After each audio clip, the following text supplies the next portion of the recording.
Nice hot.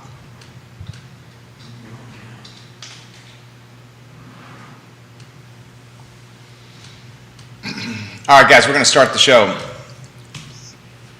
We're going to introduce a fun version of the Friday show, what we learned this week. This was a busy week for local news. So what we learned this week is going to be the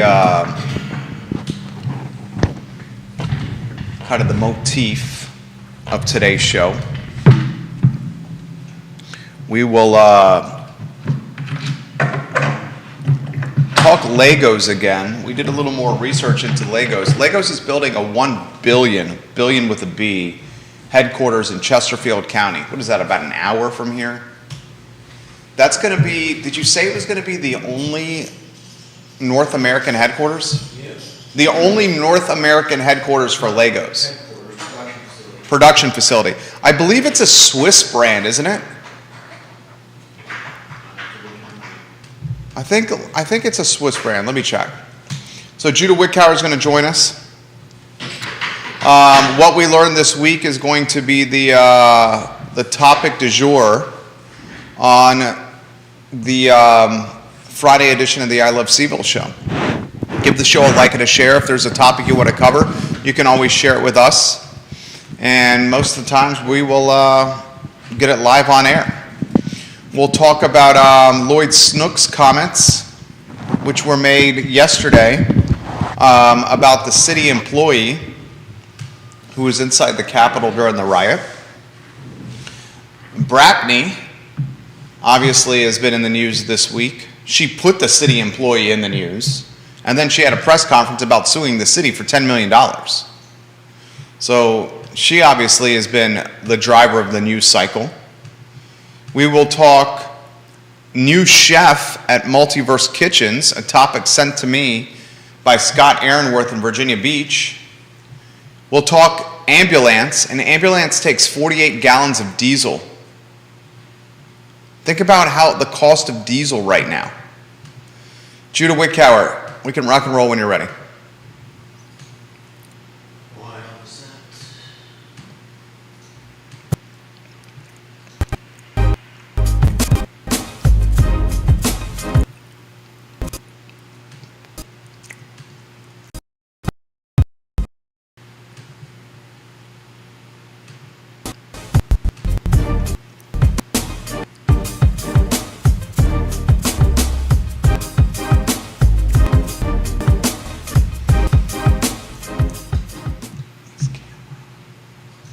Guys, welcome to the I Love CVille show. My name is Jerry Miller. Thank you kindly for joining us. It's the Friday edition of the I Love CVille show, where we'll cover what we learned this week on the I Love CVille show.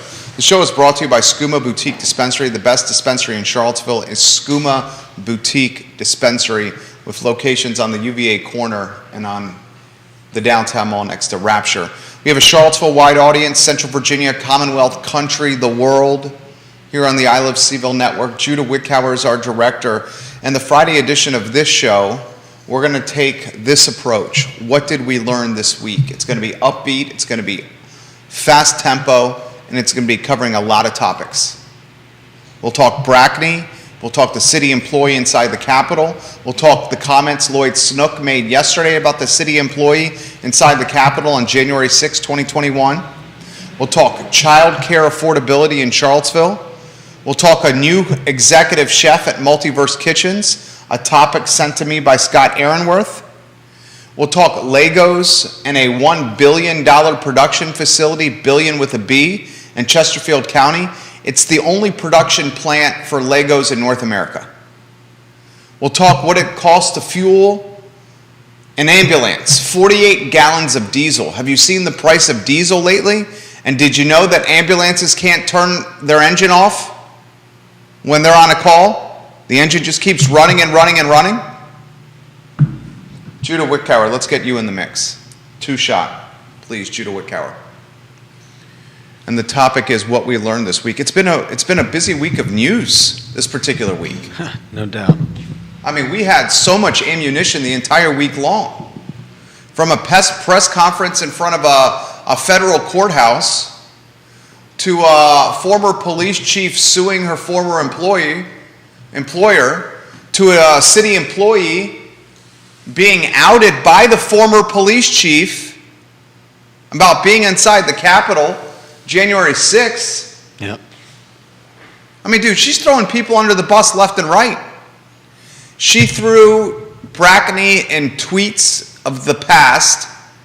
She threw Chip Boyles under the bus when he wanted to do the designated outdoor refreshment area on the downtown mall to help businesses on the downtown. She said she disallowed it, Chief Brackney. She said the only people that would use the DORA during the pandemic were wealthy and white, and that's not what police services should be used for. So she kiboshed the DORA, threw Boyles under the bus in the meantime. She openly outed an employee who was in the Capitol on January 6th during the riots. Who she unilaterally decided was a criminal. Who she decided was a criminal. Yeah. After she asked her, a team member, an assistant police chief, to investigate, he found there was no crime committed, then she determined it was a crime. Yeah, apparently. She is openly saying she has audio recordings that have tremendous dirt on the city. So what did we learn about Brackney this week? We'll stay with the motif of the show. What did we learn this week? I think we learned she's willing to go for the what do you call it? The jugular. Burned, scorched earth strategy. Yeah. Take everyone down that you can if they don't give you what you want. I learned from Brackney that she is a scorned person who's vengeful, bitter, angry, and has nothing to lose. Yeah, I mean, some of that's understandable. Nothing to lose. Oh, sure, absolutely. There's no doubt in my mind an aspect of this story is Brackney was done wrong. Yeah. No doubt in my mind. But we're now 8 months removed, Yeah. and she's still bringing the fire. Right. At some point, you either move on or just this stuff. I mean, it's got to be festering for someone to take action like this. Aaron King, welcome to the broadcast. One of Western Albemarle's finest alumni, If the Queen of Scottsville. I would like to hear from, for instance, Scott Aaronworth is a lawyer. Scott Aaronworth, and the Esquire in Virginia Beach. What is the feasibility of using the audio that she has? Like, I'm pretty sure you. The mayor straight up just played it during a city council meeting. She secretly recorded somebody and then played the recording on the dais during a city council meeting. Now, as a former reporter, how I was trained while a reporter at the Daily Progress, anytime I recorded somebody for a story, I notified them that I was recording. Yeah. But Virginia is a state where you only need one-party consent. In court? One-party consent, and the one party is the people doing the recording. Some states, secretly recording people is illegal. Yeah, that's pretty freaking dirty. In some states, it's illegal. Virginia, it's not illegal. I mean, that veers into like police entrapment territory. In some states, it's illegal. Right? In Virginia, it's not. That's crazy. Even in court, you're sure about that? I didn't stay at a Holiday Inn Express. I don't know for certain. And you've What? said on this program you don't want me to speak with confidence and conviction. But I do know for certain that Virginia is one-party consent for audio recordings. Man. Now, if someone's life is on the line or he or she is going to jail based on these audio recordings, I don't know how much weight secret audio recordings is going to carry with a judge or a jury. But in this state, it's one-party consent for audio recordings. And a perfect example of this is the secret recordings Nakia Walker was doing, which she then played during a city council meeting.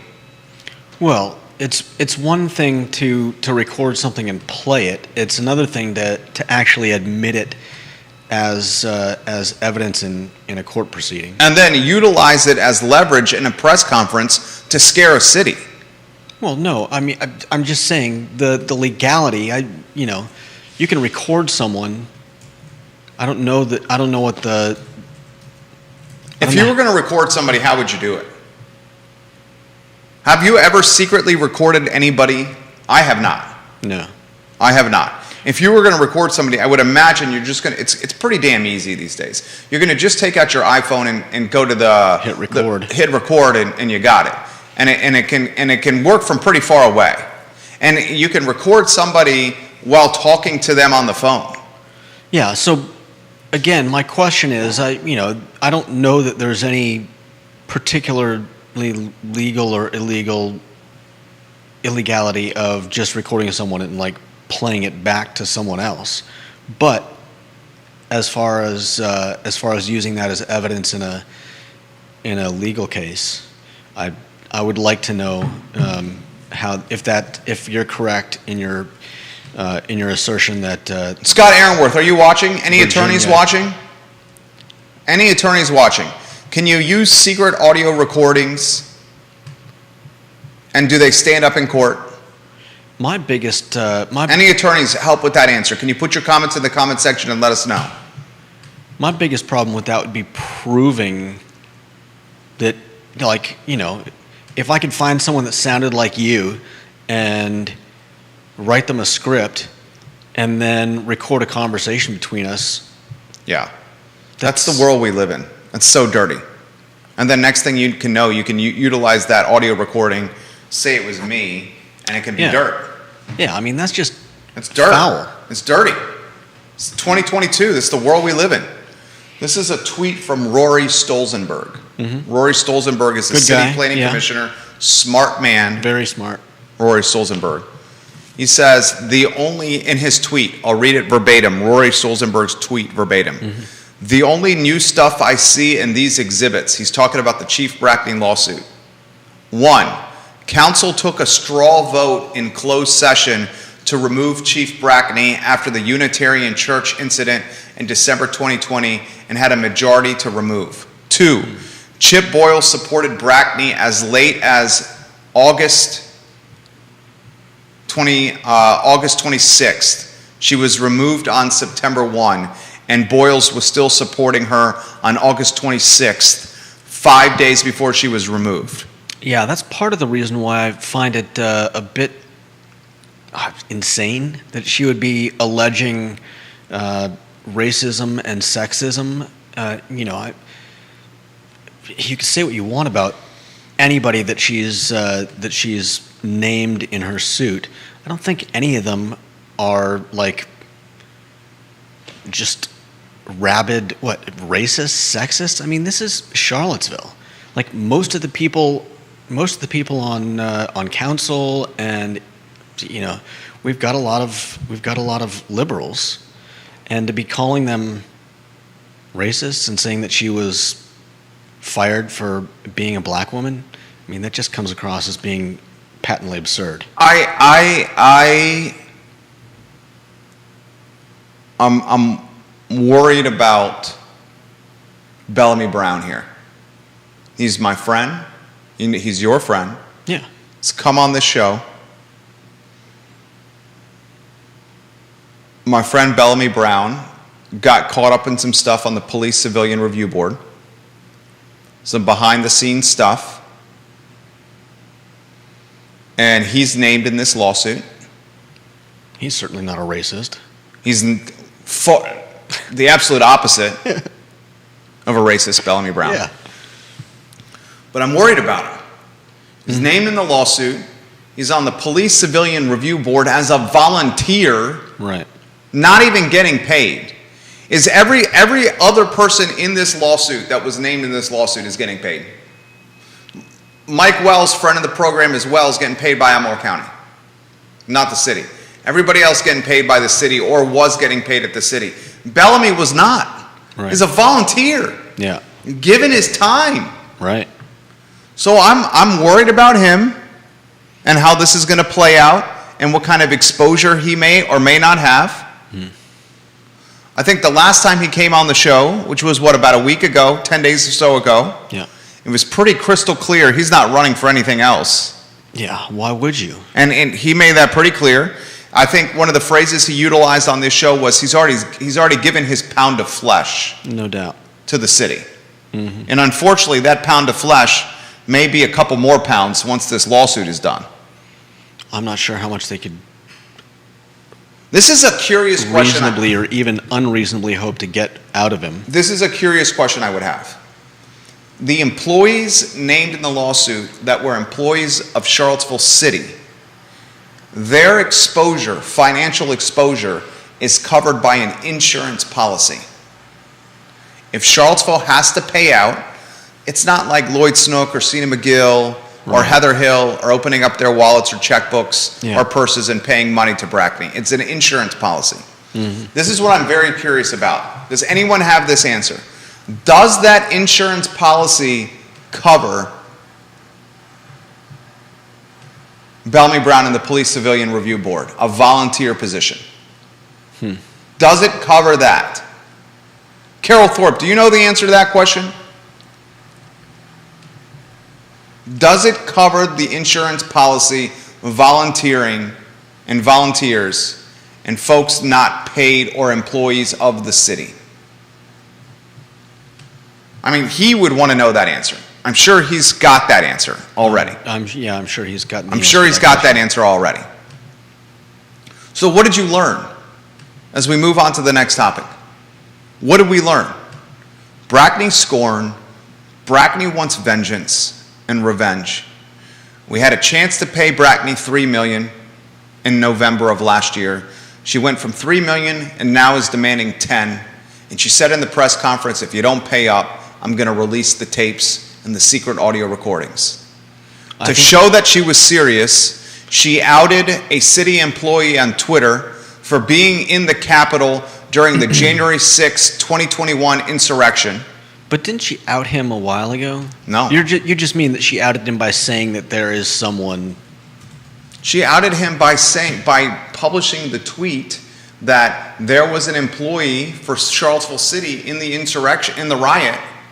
I had my assistant police chief do the investigation. He found that a crime was not committed, but I thought a crime was committed, so I sent it to the FBI regardless. And then the FBI found that no crime was committed, so he didn't lose his job. I still think that's a big nothing burger. And if that's her, her biggest piece of ammo, that she's outplayed herself. God, she just sent a tweet again about the city. This is Brackney and the city employee. Are you ready for this? Yeah. So socialist dog mom Molly Cogner on Twitter has identified the employee, Judah. Right. And socialist dog mom sent this tweet. The city of Charlottesville has offered only minimal comment on the matter, resting enormous weight on the simple fact that City Hall never received a call back from the FBI after former police chief Brackney reported the employee's presence inside the Capitol on January 6. Brackney responds to Molly's tweet by saying this. She tweets, "The city of Charlottesville is lying. We heard back.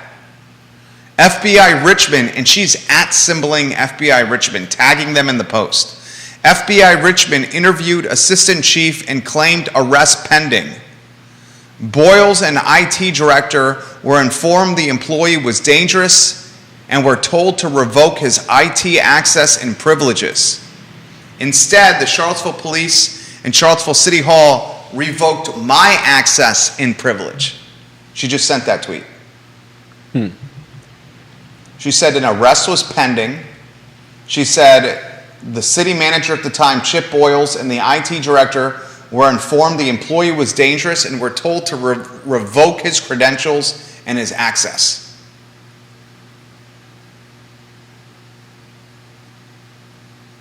What do you make of that? I mean, it's all hearsay until we get an official statement or ruling. Dude, she is sending this. She is literally on Twitter. This is Chief Brackney's Twitter account. I'm looking at it now.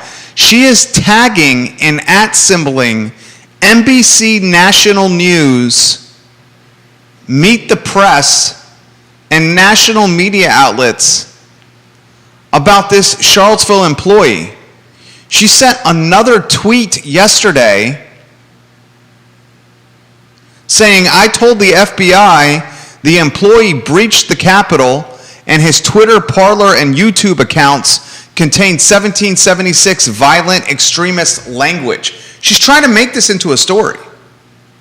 Are you seeing it? I'm looking.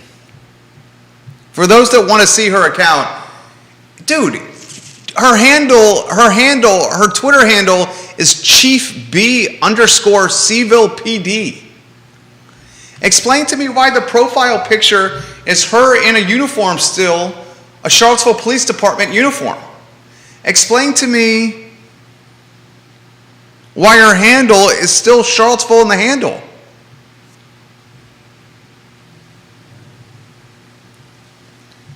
It's not going to go away. She's not going to stop. Well, she's of course not. And this isn't the extent of what she has. And she's legitimately tagging local news outlets, NBC 29, CBS 19, The Daily Progress, Charlottesville Tomorrow, and national outlets in this. Mm-hmm. I don't know that either, Carol. I'm curious to see if that insurance policy, if there's a payout. If that insurance policy covers friend of the program, Bellamy Brown. Go ahead, Judah. Exposing Seville Police and Seville City Hall for the racist, violent institutions they are? I don't know. I hate to say this, but it's going to get way messier before it gets better. Oh, it definitely is. Way messier before this gets better. Way messier. Does it change anything you have to, and granted, you probably still want more information, but now that Brackney is tweeting on the record that the city employee was about to get arrested and to have his IT credentials and his city hall access revoked, does that change anything for you about this city employee and keeping his job or losing his job? Yeah. I mean, you don't just fire someone on hearsay. If somebody, like, yeah, if she's correct, and let's see, what is she saying? Who is she saying that the FBI talked to? City lying. We heard back. I don't know what that means. I mean, it sounds very like who's we? Does all of City Council know that this guy, that the that the FBI is planning on arresting this guy? If the people in charge of his job know this, then yeah, maybe there's some impropriety in that he should at least be put on leave while there's an investigation. This is from Molly. I think Molly does a great job on Twitter, Socialist Dog Mom. She says the plot has thickened. The former police chief who originally reported Grote is the guy who went to the Capitol. She says the former police chief who originally reported Grote to the FBI says the city is not telling the truth about the amount of information they had about the city employees' involvement in the insurrection. He continues to handle IT for the fire department right now. I mean, is that really a big deal? I mean, it's a big deal if you have someone who actively participated in a Capitol riot and is using extremist language and associating himself with radical right, and he's a public safety employee for Charlottesville City. That's a big deal. That's a big deal. But how does public safety employees about trust and good judgment? Fair enough. Identifying yourself and aligning yourself with the Proud Boys and these radical patriots, and then going even a step further, posting about this behavior online with extremist language and content. We saw some of the photos from his Twitter account. This guy clearly was a radical right, the city employee. He clearly aligned. arm in arm, shoulder in shoulder with Proud Boys. Yeah, but until some of this stuff happened at the very end, they were basically the right's version of BLM.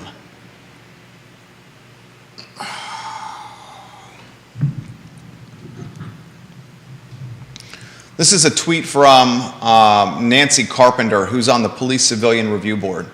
She said, how much information, personal information, could Grote provide to right-wing extremist groups that he had solidarity with through his job as an IT professional with the city? And multiple people are responding. It's deeply concerning on several fronts.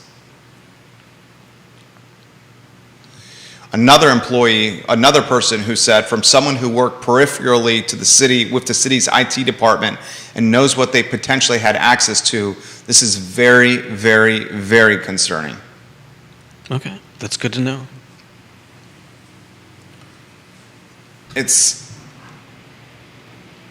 We are in brand management, and some of that brand management from time to time includes crisis management. And as someone who has to consult and advise his clients on crisis management, the longer you let something drag on, the worse it's going to be. Give Brackney some money, and as part of that money, she has to sign a buttoned-up confidentiality agreement, or she can never talk about this again, or she has to pay the money back. Her tagging Meet the Press and the NBC National Network in tweets on this story and willing to speak to anyone on the record about it is not good. Yeah. And we don't even know what these secret audio recordings are, and we also don't even know how she's going to utilize these secret audio recordings. Anything else you want to add to this? No, I think there's a lot to learn. A lot to learn, which is terrifying. Now, you're going to educate us on affordability for childcare in the city of Charlottesville. A serious concern in this town is childcare affordability, but we may have some silver hope, some silver linings. I think it's a serious concern everywhere. We had Kerry Rock saying that he pays $30,000 a year for 2 kids for childcare. $30K. How many people in Charlottesville even make $30K a year? There's probably quite a few people in Charlottesville that are around there. Okay, there's also quite a few people who are getting pushed out of Charlottesville because they can't afford housing, and we're hearing that for 2 kids, $30K a year? Yeah. I mean, that's astronomical. My kid did camp for a week, 8:30 to 3 p.m., $550 a week. Yeah, and let's take this back to to what I was saying, a week or two ago about how it may just be unaffordable to work for a lot of people. I mean, think about it. If I had to pay $30K a year for childcare, it might be a better. Well, your wife would work, or I mean, that's probably what you would do. Or one of us would quit. Or one would stay home. Or one of us would quit and save ourselves not only $30,000 for childcare. I mean, why do you think one of the reasons my wife stays home? The work that she was going to do was going to pay a level that it didn't make sense for her to work. Yeah. Because once we put our son in childcare and then shuffled our schedules and navigated who was going to pick up and who was going to drop off and do all that jazz, she was going to make nothing. Yeah. So instead we said, like I said, going to work to pay to go to work. Yeah.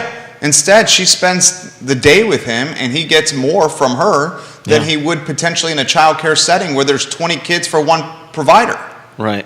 So here's and you see him when he comes here. He's always with her. Yeah. I mean, I think she's doing a great job. Oh, I think it's wonderful. Yeah. But it's to your point. If she was to work, the pay that she would be getting from the jobs that she would be qualified to do would go to pay for childcare. Would go to pay for childcare. And gas. Yeah. So she stays home. Yeah. It's not maybe a dream scenario for her, but it is what it is. Yeah, and that's where we come to Come As You Are Seville, who are doing something really great, which is Come As You Are Seville's a nonprofit. Hosting a free summer program. They're working to make childcare accessible for everyone, and this is great. I mean, it's an 8-week summer program for children ages 5 to 17, and it's free. That's amazing. Yeah. Did they quote the head of Come As You Are Seville in that story? Let's see. Founder Tristan Cabeza. Tristan Cabeza. He's come on this show Yeah. with Freddie Jackson and with Scott. Yeah. He said, we're out here at Forest Hills Park having a lot of fun. It's free for people living in Charlottesville and Albemarle County areas, and mainly the kids that are here are from lower income housing developments. So I think this is incredible. Anybody out there who wants to help support Come As You Are Seville, do so. I think they're doing great work, and this is definitely something that our city and county and surrounding areas need more of, especially with the financial Meltdown. insanity that we're heading into. Carnage. And have been in.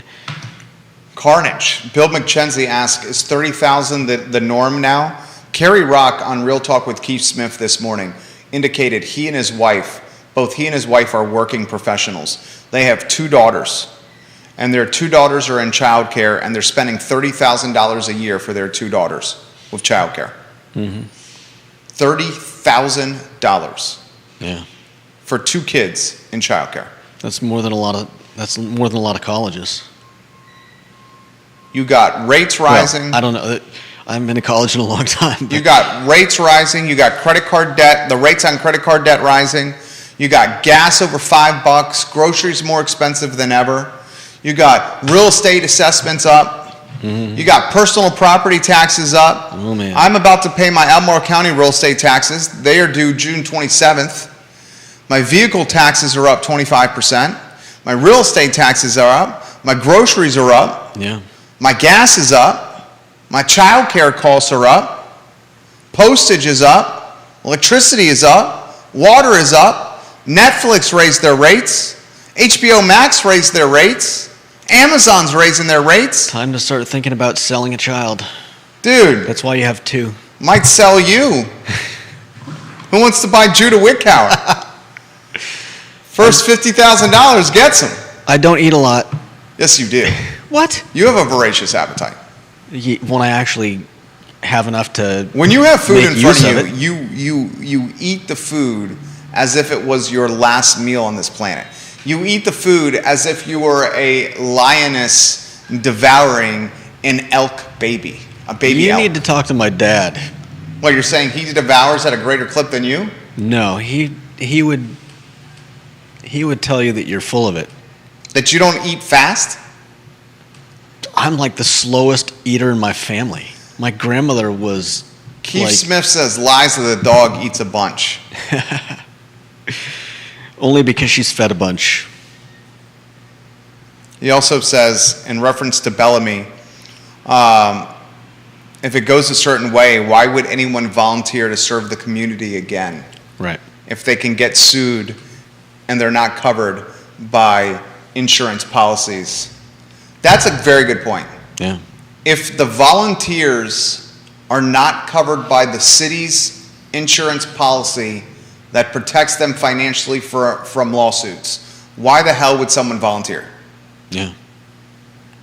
You go to the Police Civilian Review Board. You do it with the intent of trying to make the community better and to build trust between the police and residents. You get paid nothing. And then you get slapped with a lawsuit. Yeah. You get named in a lawsuit demanding $10 million. I would say Bellamy is probably the best person to ask about this whole situation. I don't think because- Bellamy can talk about it. He probably can't, but he would Carol be the... Forbes says, do you wash windows? I have. I spent 5 years washing windows in Savannah, Georgia, and Hilton Head. Do you need a window washer, Carol? Is that why you're asking? Finish your thought there, Judah.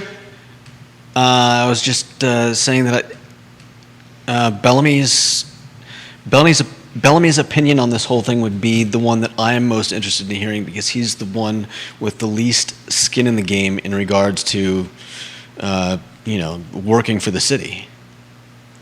Like whatever decisions he made weren't made in terms of, okay, I'm making this much money to X, Y, and Z. It was like you've said, he was working a position where he didn't get paid. He was doing it for his love of the city. And so I would imagine that his reasons, his surrounding whatever decisions he made were the most free of what's the word I'm looking for?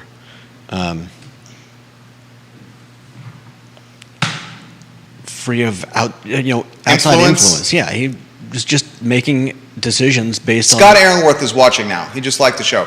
Scott Aaronworth, Chief Brackney has secret audio recordings, she says.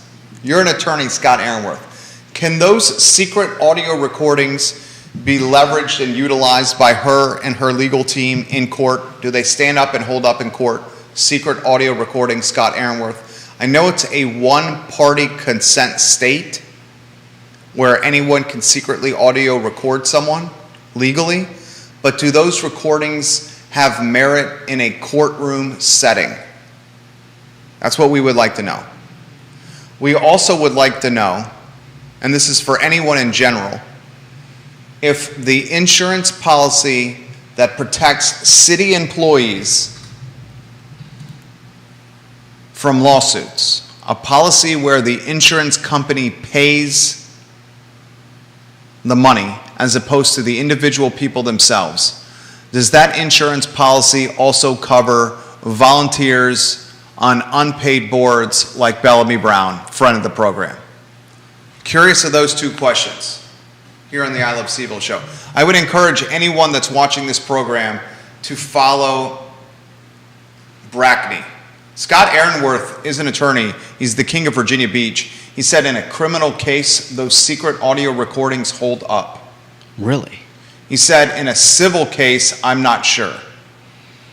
In a criminal case, secret audio recordings hold up. That's from the attorney himself. He's a defense attorney. I'm curious how you prove that that it's the actual person's voice. Yeah. So here's the question that Judah has. I also have this question, Scott. How do we get that audio recording? If someone has a secret audio recording, how do we know for certain it's the person they say is talking? Because you don't have a visual reference of that man or woman talking with the audio recording. So to Judah's point, does that mean that we can just make a secret audio recording and it sounds like someone we say it is and we can use it in court? Yeah, I mean, we all know that you can pretty much copy someone's likeness in a video nowadays. Yeah. But I think that there are still certain visual cues in those types of videos that help prove that that's, like a deep fake. But with a voice recording, I mean, how would you... I don't know how you would prove that was someone's actual voice. I know that you could probably match up vocal mannerisms, certain words and things that they normally say, but proving that in court just seems like difficult. Yeah, extremely difficult. Difficult. Vanessa Parkhill, Queen of Earlysville, welcome to the program. So child care affordability got a little bit of boost. Come As You Are CVille is offering free child care in Forest Hills Park. Mm-hmm. From what time frame? What's the timeline there? It's an 8-week summer program. Let's see, click here to learn more about Kaya's programming. Let me see what we got. As you give us insight on that. ComeAsYouAreCVille.org. And let's see. Kids. Children's Summer Camp. Is that not clickable? As he finds that, I want to relay this story to you that was passed to me by friend of the program, Scott Aaronworth, all-around great guy. I've said this so many times, the biggest foodie in Charlottesville is an attorney in Virginia Beach, and his name is Scott Aaronworth. He said this to me, and I'm going to turn it into a topic on today's show. Multiverse Kitchens, a business owned by Harrison Keevil and his wife Jennifer. They did an Instagram post, and I'll read you a couple of highlights from the Instagram post. Starting next month, Chef Dylan Allwood will be joining the Multiverse Kitchens team as the executive chef. He will be key in helping take on Multiverse Kitchens to the next level, Harrison puts on the gram. Dylan Allwood and Harrison Keevil have a long history of working together. Dylan Allwood, one of his first jobs Fighting in restaurants was, what's that? And fighting each other. Oh, you're talking Dual Chef Showdown? Dylan Allwood's one of his first jobs in restaurants was as a cook at Brookville Restaurant, Harrison Keevil's old restaurant. This was the restaurant in the location of the old Bebedero, the place where you had to climb up the stairs to go to. And as Harrison was launching Brookville Restaurant, Dylan Allwood of Orange County, Virginia, worked for Harrison, and he got a ton of experience at Brookville.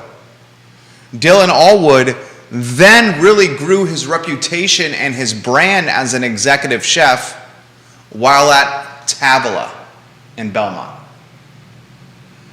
At Tavola in Belmont, Dylan Allwood's name, reputation, and star power went to a different level. Now he's at Multiverse Kitchens as the executive chef for Harrison Keevil, and Keevil is now looking to further evolve the model with Dylan as his executive chef. I got two other topics I want to relay to you. This last topic, Judah came across.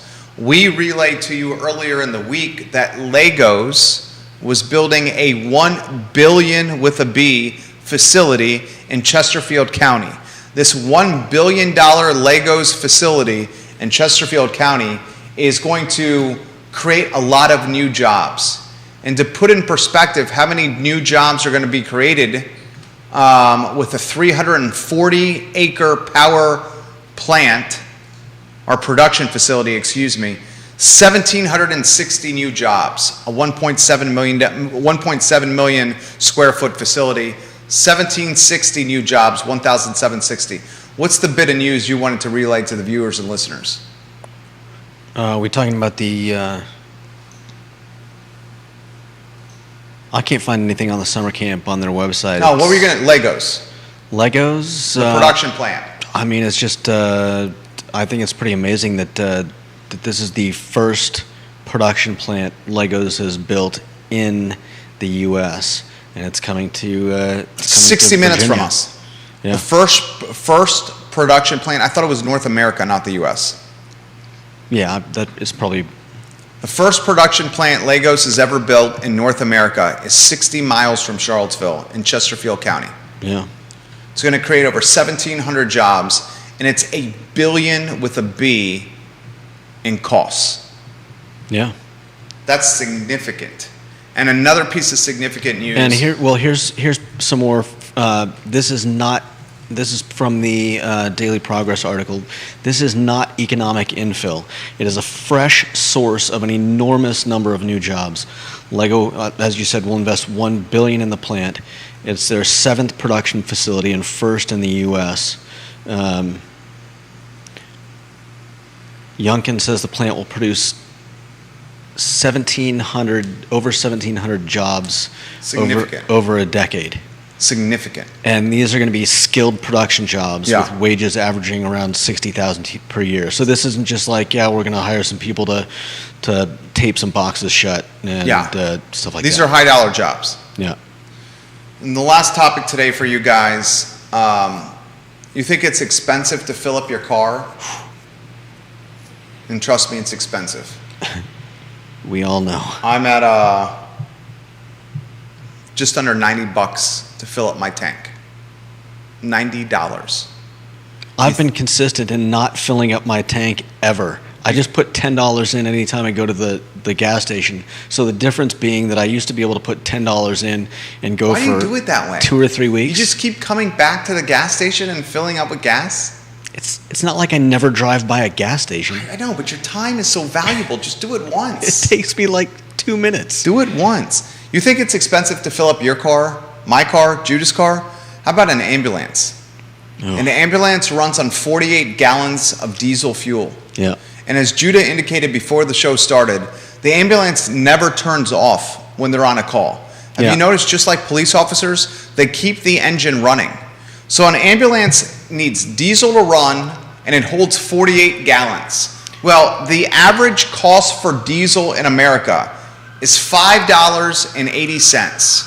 So this is how much it costs to fill up an ambulance.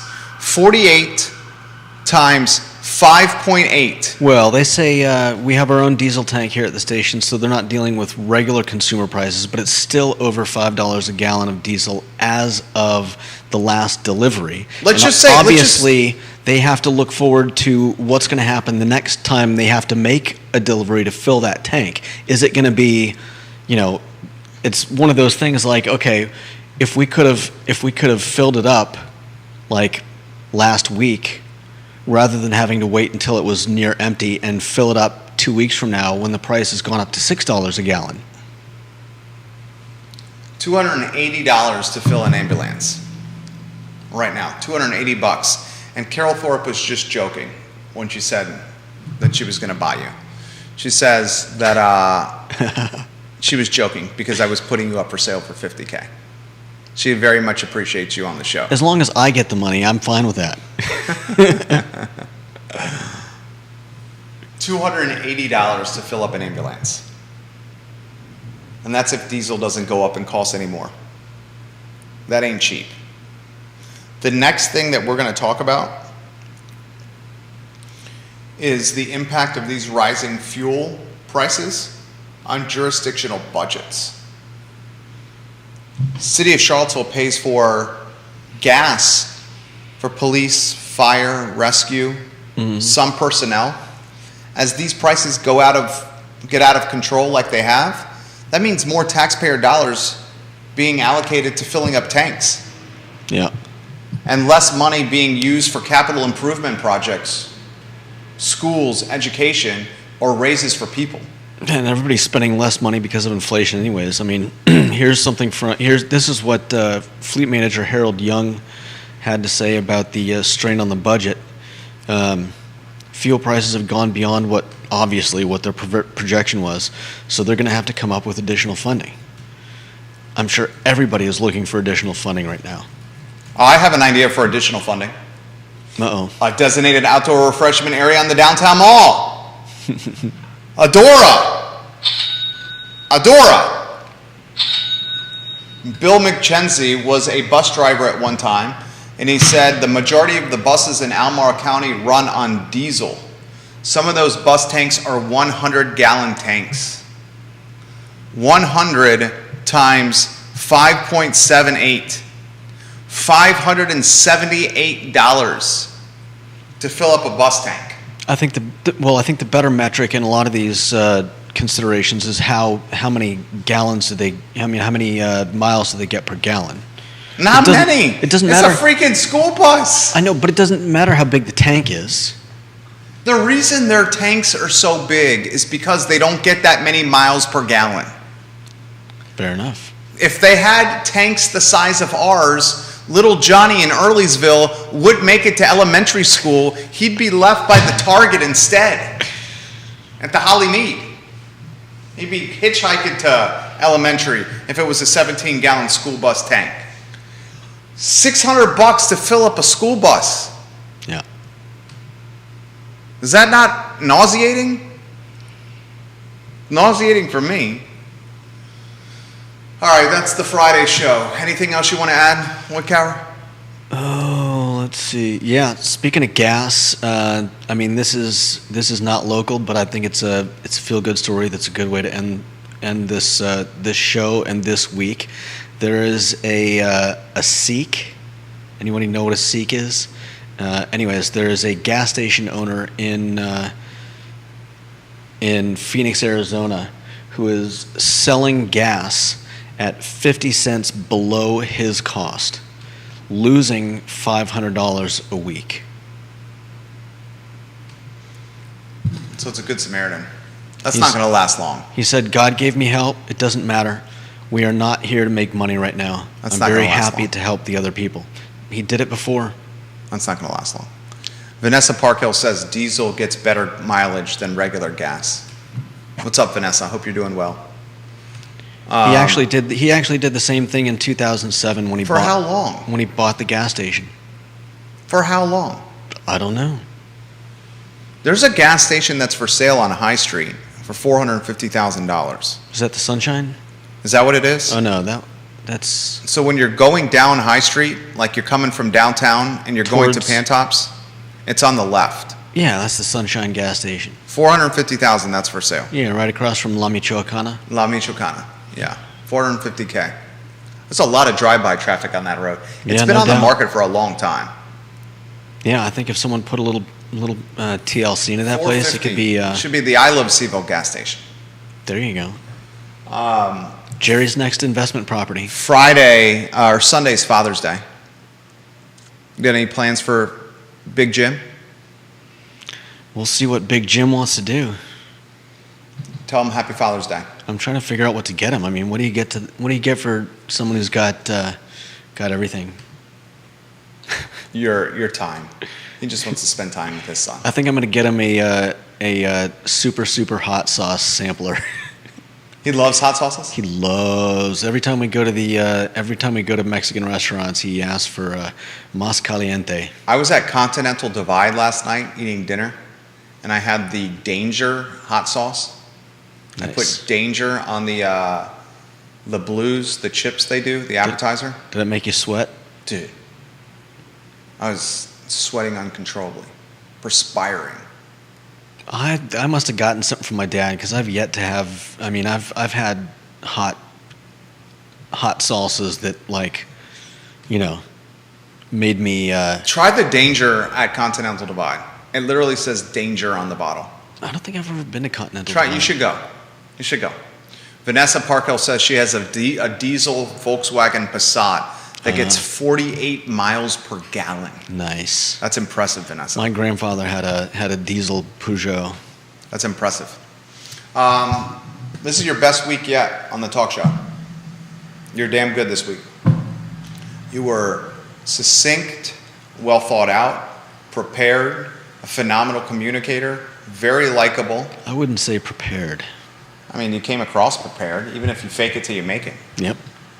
Good job. Thank you. Have a good weekend. You as well. Even though we're still gonna be here till 6:30.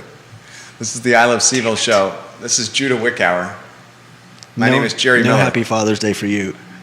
You're not gonna wish me a Happy Father's Day? Happy Father's Day. Thank you. Thank you. Thank you very much. Friday edition of the show, guys. You guys have a good weekend, and make those dads out there feel special. Yeah. Please make them feel special out there. Take care. We'll see you Monday on the I Love Seville show on the I Love Seville network. So long, everybody.